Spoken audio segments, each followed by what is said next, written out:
My brother and my sister, pray. No matter what's happening in your life, pray. No matter what sin you're committing and how much of it you're committing, pray. No excuses. Sister tells me, brother, I don't wear hijab. I tell you, pray. She tells me, look, my dress code is not the best. I tell you, pray. Brother, I drink alcohol. Pray.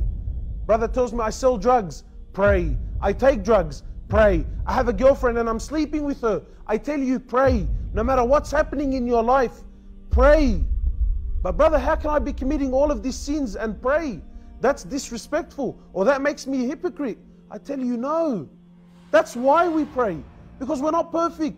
We're sinners. We do wrong.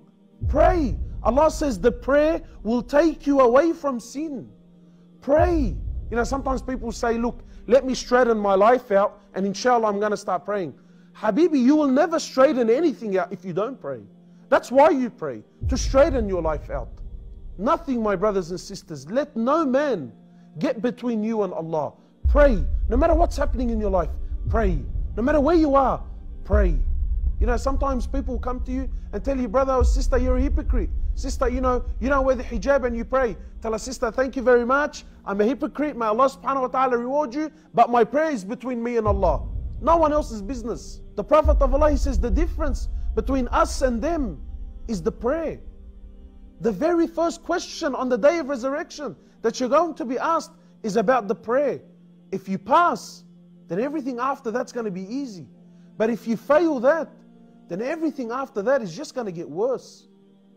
So pray. Pray, my brothers, you will earn Allah's love. Pray and you will earn His mercy and His forgiveness. Imagine your friend is Allah. Never mind wealth. The heavens and the earth belongs to Him. You become an unstoppable force when Allah is on your side.